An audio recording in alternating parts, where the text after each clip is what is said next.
Welcome to Hope and Happiness for Cancer Kids. Experts share how to get the best care possible and create wonderful memories together. A virtual summit to support the parents of children diagnosed with cancer. My name is Laura Lane, and I am the author of the book, Two Mothers, One Prayer, Facing Your Child's Cancer with Hope, Strength, and Courage. Today I am interviewing Annie Poole. Let me tell you a little bit about Annie. Annie is an international best-selling author.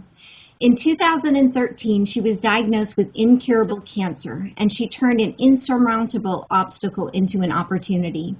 Drawing on her life-changing travels abroad, Annie daily visualized her cancer journey as an exciting travel experience. Within less than 6 months, she changed her incurable cancer diagnosis into a passport to life and became completely cancer-free. This fall, she will release her book, Passport to Life, How I Overcame Incurable Cancer Through the Power of Travel. Thank you, Annie. I'm so glad to have you with us today. Thank you, Laura. It's such a pleasure to be here. That's great. I'm really excited to get to know you, and I'm sure our audience is as well. So if you would start out by telling us a little bit about yourself and the journey that you have gone through. Thank you, Laura. I'd be happy to do that. In 2013, like you read in my bio, I was diagnosed with incurable cancer, and this took place when I was recovering in the recovery room. I'd just gone through extensive surgery to remove the cancerous tumor in my abdomen, and I was just coming to, actually. And the oncologist was there by my bedside as I was opening up my eyes. And to me, I thought this was a good sign. I was very hopeful that my journey with cancer was almost over.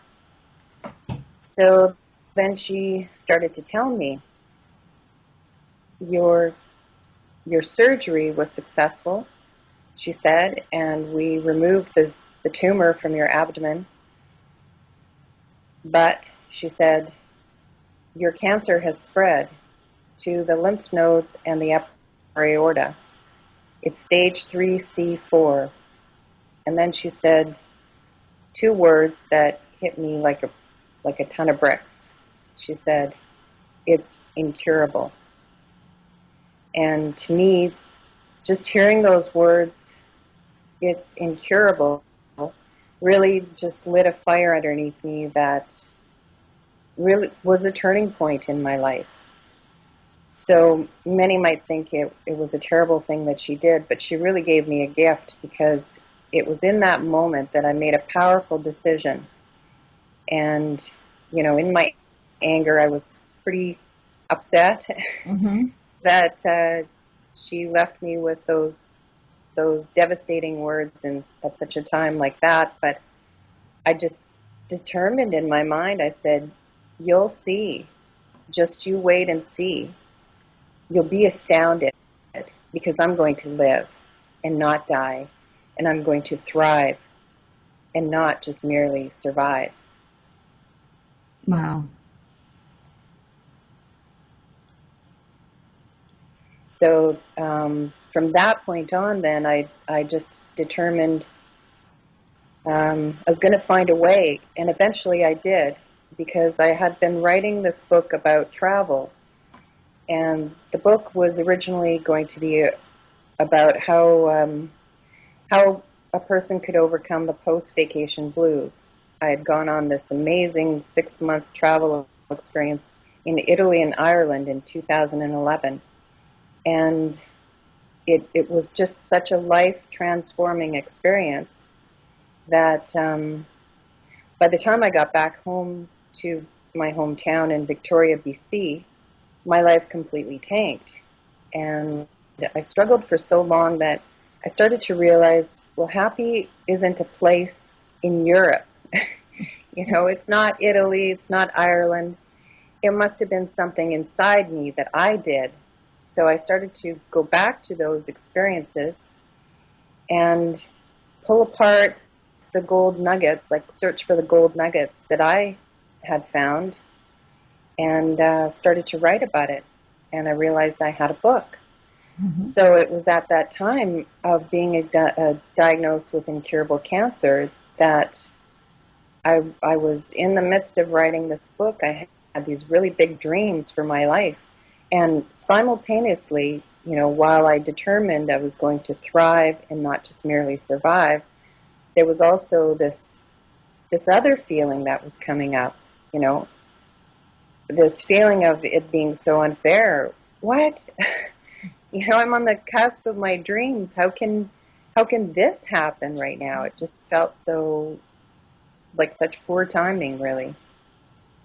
So going back to the book that I was writing, I started to look at it and think, well, if travel was that life transforming, then perhaps I can apply the principles that I encountered on my own travels, apply them to my cancer journey, and if it's successful, well, that's an even better book. So that's what I started to do. I started to treat my cancer experience as an adventure. As you well know, through your daughter, if you've been diagnosed with cancer, the time of treatment is rather indefinite. It could be up to 2 years. Sometimes, in some cases, it's up to 5 years. So it was a self-imposed time off with cancer. And that's what made me think, well, I've got this time off. May as well treat it like a travel experience, like I'm going somewhere. So I didn't go anywhere, but I just traveled in my imagination. I used my former travel experiences and brought them into my everyday experience and just used them to visualize that I was still traveling to Italy and Ireland. Okay, so explain to me how this works. So you're in your hospital bed still, or you're in your home, right? Well, at this point, I had recovered from surgery. I'm now home. Okay. And I had decided to take 3 cycles of chemo, although I was recommended to do much more than that. 9 cycles of chemo, 6 to 9 cycles, and up to 60 radiation treatments. Right. But I just did 3. So, while I was going through treatment then, that's when I started to treat the whole experience as an adventure. And chemo was part of seeing it as a big adventure. So when I went for treatment, I looked at the chemo chairs as first-class seats in an airplane. Oh, cool. Yeah, like cancer was going to be the very vehicle that was going to take me to where I wanted to go. Okay. Which is traveling around the world again. So take us through this experience. You've got to go for your treatment. You sit down in the chair. They're obviously probably intravenously. You're getting an injection. Yeah. And tell us step by step. What did you do? How did you make this into an adventure on those days? Well, it was a lot of preparation beforehand. I listened to songs that reminded me of Italy and Ireland, predominantly Italy, though. I visited like a little cafe that would remind me of being in Italy, and I would put up my requests on Facebook. That was like my prayer chain or my cheering squad, right? Yeah. So while I was in the chemo room, it was so nice to see everybody's Facebook posts and say, we're cheering for you, either giving me their amens or their, you can do it kind of thing. So by the time I got to the chemo room then, I would view the seats as first-class seats in an airplane. And then I would also, with my friend, we told each other adventure stories. So by the end of that day, she told me, this didn't even feel like we were in the chemo room. We just had such a lovely time together. And so did you spend some time visualizing while you're in the chair? What, where some of the places that you went in your mind? I definitely went to Italy. And Yeah, in my mind, I just imagine then going to some of the museums that I loved and meeting some of the people that were important in my mind. But it wasn't just a past thing. It was also having a clear vision of what I wanted to do in the future. Oh, okay. So So you were imagining yourself that, okay, once this is all done, I'm going back there, and this is the yeah, experience that I'm going to have. So yeah, you're visualizing now what it is that you want to do. So you obviously have to be well enough. You're visualizing yourself well enough in order to do those things as well. yeah, That's exactly. awesome. Which is where I am right now, actually, Laura. I'm back in Ireland. Which I think is just incredible. That's Yeah, wonderful. yeah. So I've just been here for 4 days, and so far it's been amazing. Uh-huh. So What were your favorite memories like, what were the things that you really share with us? What were you most engaged in your mind of this is where I really want to go, and show us the picture that you created in your mind. okay, the picture that I created was just well, actually, it had to do with a song, and it was like music is very important to me. I'm a very visual kind of artistic person, right? Mhm. So And the auditory as well, I assume. yeah, auditory as well. So there was a song that I played constantly just before my chemo treatments, Uh-huh. and it was a song called oh shoot, I just had a memory blank. That's okay. It was by Bruce Springsteen. Oh, Meet Me at Mary's Place. Okay. And the song, now it's got kind of an Irish flavor, but he's singing it in Spain, in Barcelona. Okay. It's Yeah. a particular song that I brought up on YouTube. Mm-hmm. And while he's singing it in Spain, he's using some words that make me feel like he's in Italy, silencio. Yeah. And it's just this song with such a powerful message. And he starts off very quiet, and he just builds and builds and builds and builds the song to like this powerful crescendo. And the message is, meet me at Mary's place. There's going to be a party. And he talks about how he brings in all these elements to keep his dream alive. He's got 7 pictures of Buddha. The prophets are on his tongue. 7 angels of mercy crying. I'm trying to remember the words, but anyways, he brings in all these elements to build his faith, because his big goal is meet me at Mary's place. We're going to have a party. Yeah. And that was what I was visualizing, was being back in these magical places, Italy and Ireland, and just having a party with friends near and far, and celebrating not only have I survived cancer, but I've just created this life This in which I'm fulfilling thriving, life. and everyone is just delighting in the joy of it. Mm-hmm. So that was the big image that I kept in my mind. Well, that's awesome. So I think that's just so phenomenal. There's so many tools in what you have just shared. So my next question is, what is the advice that you would give to parents whose children have cancer? What is it that you think that they can do with their own children as they go through their cancer treatments? Okay, well, the first tip I would give for parents as well as kids going through cancer, first tip number 1 is treat it like an adventure.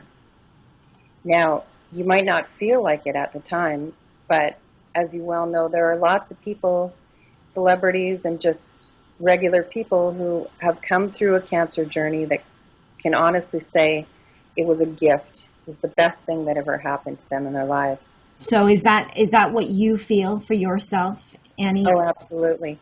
And same with the oncologist. She gave me a gift. I mean, I wouldn't have been able to create such an amazing life after cancer without her saying to me those 2 words in that very vulnerable moment. Mm-hmm. So going back to treating it like an adventure, it's so important that when you change your perspective, things change. So treat it like an adventure, and then I'm going to give you some tools on how to treat it like an adventure. Okay.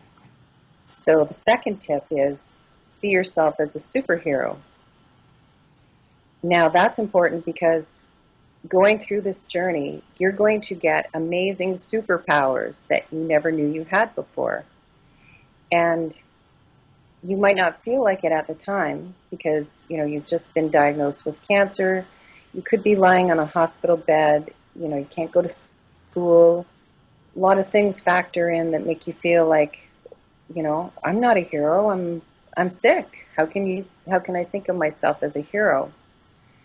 So I would say the next thing is tip number 3, find a hero to inspire you to believe that you can do the same. So and the thing, who did you have as a superhero? Who was the hero that inspired you, Annie? well, I was looking for a superhero that had overcome incurable cancer, and I couldn't find any at the time. So what I did was, because travel was so important to me, I then chose a superhero like Elizabeth Gilbert. She wrote the book Eat, Pray, Love. Mm-hmm. And I've watched Eat, Pray, Love dozens of times. Also, Under a Tuscan Sun. To me, those two women were superheroes to me. They created a beautiful life out of the pieces of nothing, so to speak. So going back to being a superhero, just find a superhero that you resonate with and drink in their story until it becomes your own. And then the tip number 4 that I want to share is how you do that is you just take little steps every day to build on that faith. Pretend that you are that superhero. Like for me, I watched Under a Tuscan Sun, Eat, Pray, Love all the time. Those things made it easy to step into that experience of becoming a superhero. Mm-hmm. I can imagine for parents, I know when my daughter Celeste was in the hospital, we had access to movies galore.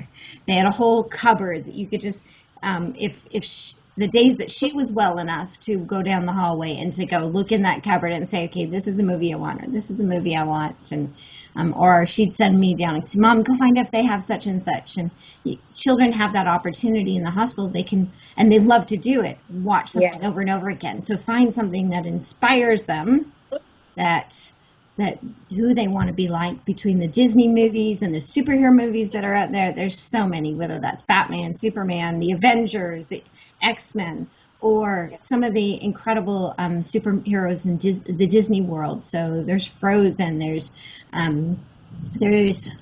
okay, I'm dating myself, but Aladdin. And there's Buzz Lightyear and Woody and Toy Story. Those are incredible. Even Dory, with the new Finding Dory movie after Finding Nemo. Those are incredible. Yeah. Because the adventures that they go on, and Dory really is a superhero. She's incredible what she overcomes and who she becomes through her journeys, and are willing to go through that adventure. Exactly. Yeah. That's a great tip. So. Well, and I would say there's one more thing you got to do. Okay. In order to remind yourself that you are a superhero, find something that you can wear or put on yourself that makes you feel like a superhero. So for me, I kind of drew on Dorothy and her sparkly red shoes, right? Oh, cool. That every time she wore her sparkly red shoes, she put them together and they transported her to magical places. Mm-hmm. So I couldn't find red sparkly shoes. Besides, it was winter. So what I did find, because it was close to Christmas, was I found this, they were skin tight. They looked really hot, but they were a pair of sequined, sparkly, like this deep blue sequined sparkly pants. Okay. And every time I wore them, I felt like $1,000,000. So I would wear them to the grocery store or just shopping around town. And whenever I wore them, people would say, "Wow, you look incredible." And when I said, "Well, you probably would never guess, but I had chemo the other day," and they would just, their eyes would, or their mouths would drop, to the floor because, Yeah. you know, it helped me to exude this vibrant energy that I wanted to step into, even though I had just had chemo. Yeah. That sounds like advice that moms and dads need as well. That moms and dads helping their child through this are superheroes. Yeah. Their kids are superheroes for sure. And that gets talked about all the time, that these kids overcoming cancer, that they are superheroes. But we've got some superhero sidekicks. Their moms and dads are fabulous too. Absolutely. It sounds like parents need to put on their sort of Robin outfits to support their Batman. Yeah, you know, Laura, it could be a cape, it could be a wand that they buy. I mean, you know, the imagination is limitless, right? Yeah. But it has to be something that you resonate with, and you'll know it. Yeah. It seems like to me that kids would find that fun, that we're helping them to be superheroes. But if mom and dad can be the superhero sidekicks and be a part of it, that just expands it for their world and just makes it even more, helps them to get right into that role. And knowing that, okay, they've got a team around them. They've got a whole support team that if they're the Avengers, if you've got Captain America, if your kid is Captain America and mom and dad are Iron Man and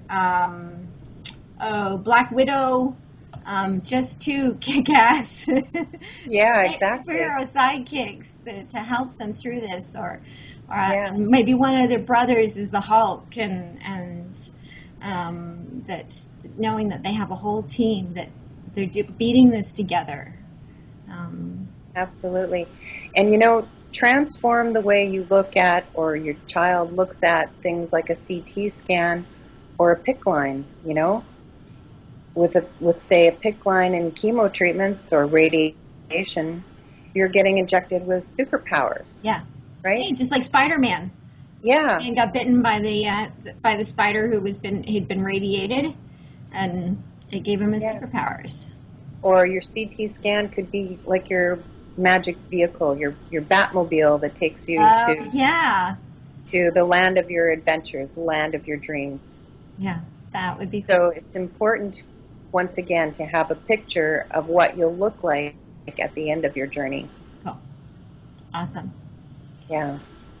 So this has been so incredible, Annie. Thank you so much. Do you have any other advice, or can we finish with where people can learn more about you and your book? Well, I think that's the most important thing is you know, see it as a big adventure, see yourself as a hero, find an object that reminds you that you're a superhero, step into your vision with those steps every day, and you will transform this into an adventure. Be inspired by someone that helps you to think of yourself as a hero. Yeah. Well, that's awesome. Thank you. Thank you. This has been terrific. You're welcome. So my last question always is, what is the website that we can send our audience to so that they can learn more about you and about your book? Thank you, Laura. Well, my book is coming out in November, and it's called Passport to Life: How I Overcame Incurable Cancer Through the Power of Travel.